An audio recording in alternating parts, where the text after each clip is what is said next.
இன்று தாக்கல் செய்யப்பட்டுள்ள மத்திய இடைக்கால பட்ஜெட் குறித்து முன்னாள் மத்திய நிதியமைச்சர் சிதம்பரம் செய்தியாளர்களை சந்தித்து வருகிறார். அதன் நேரடி காட்சிகள்.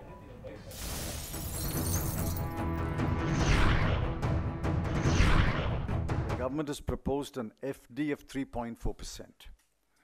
The government has thrown the FRBM Act out of the window. Similarly, the government will end the year with a current account deficit of 2.5% as against the CAD in the previous year of 1.9%.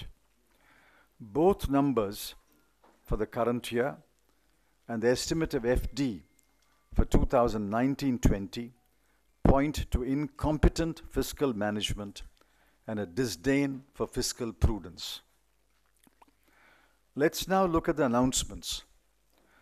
All of these are last gasp announcements by a government whose term will effectively end in about 90 days. 1. Suddenly the government has remembered the cows and announced a scheme for their welfare and provided a grand sum of rupees 750 crore. 2. It has announced the setting up of a new Department of Fisheries. 3. It has announced a new contributory pension scheme for 10 crore unorganized workers that promises a pension of rupees 3,000 per month on their attaining the age of 60 years and allotted a paltry sum of rupees 500 crore.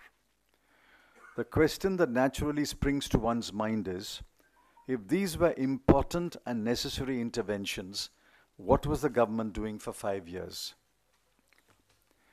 The government's desperation is proved by its announcement of the Farmers' Income Support Scheme to provide a measly sum of rupees 6,000 per year to every small and medium farmer. The fiscal deficit numbers are telling. By recklessly breaching fiscal discipline, the government will fund the scheme this year entirely out of borrowed money of rupees 20,000 crore. Next year too, the scheme will be funded entirely out of borrowed money of rupees 75,000 crore. While I welcome the support of farmers, I ask, what about the non-farmer poor? What about the urban poor? The new scheme is intended to help the farmer, but in reality, it will also help the absentee landlord. I would like to ask how the government will reach the money to the tenant farmer and farm laborer who actually tills the land. I have no doubt in my mind that the Congress's announcement of a minimum income guarantee will bring true relief to all the poor households and families of the country, both farmer and non-farmer, and both rural and urban.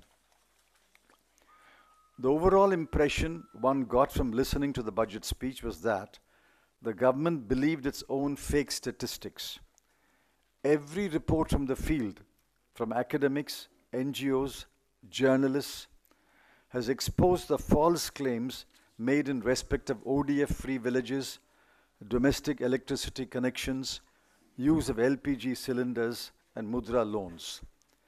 None of the numbers put out by the government is true, but the government is so blinded by the dazzle of its fake numbers that it is not able to see that thousands of toilets that were constructed are unused or unusable, that there are thousands of villages and millions of homes that do not get electricity, while the homemaker has taken the first free cylinder and the stove, she does not take the second or subsequent cylinder because she cannot put together a lump sum of rupees 750 to 900 on the day she needs the money, and the mudra loans have only added to the accumulation of NPAs.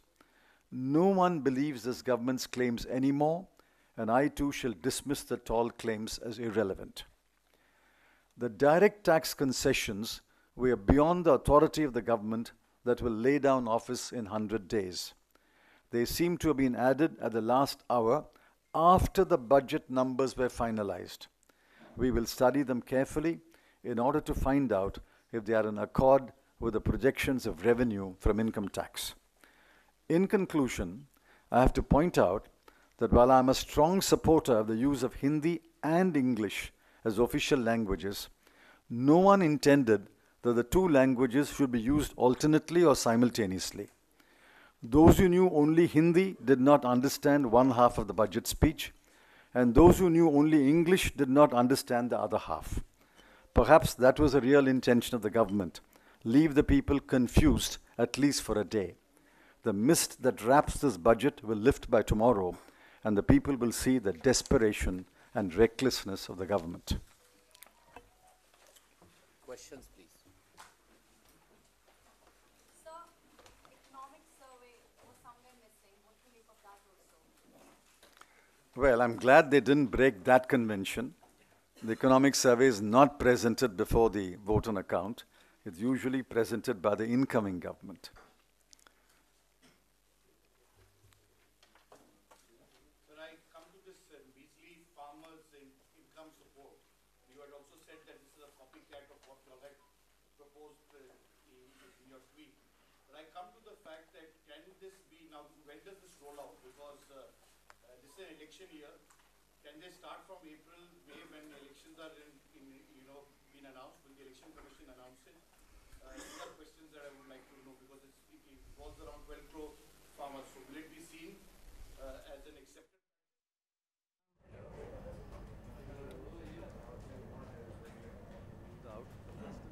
2018. That's what they say. That's what they say. And that's why they've allotted 20,000 crore this year. And I believe they're going to give 2,000 rupees per farmer family before 31st of March.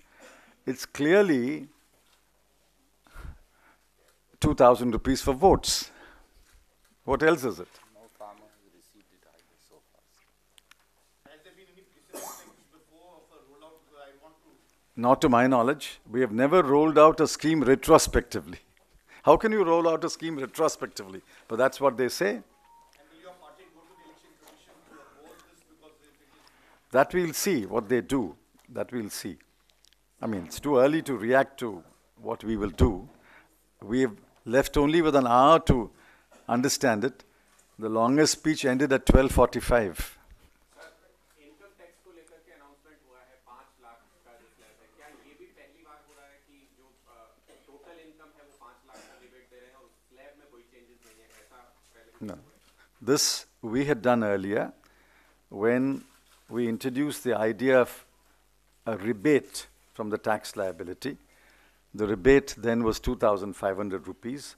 I understand they've amended the section or proposed to amend the section and increase the rebate to 12,500. This is not a new device they have discovered. Except that, I'm not sure whether the budget numbers were arrived after the decision or the decision was taken after the budget numbers. We'll have to study them more carefully.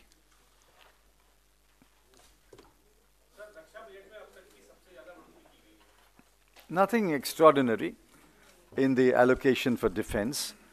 Every year, the allocation for defense goes up, say, by about 10% or so. And it's the same increase for next year. So it's nothing unusual about the increase in the defense.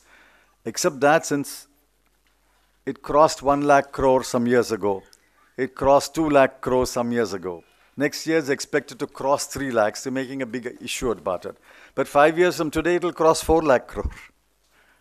It's only 285, 413 to 305.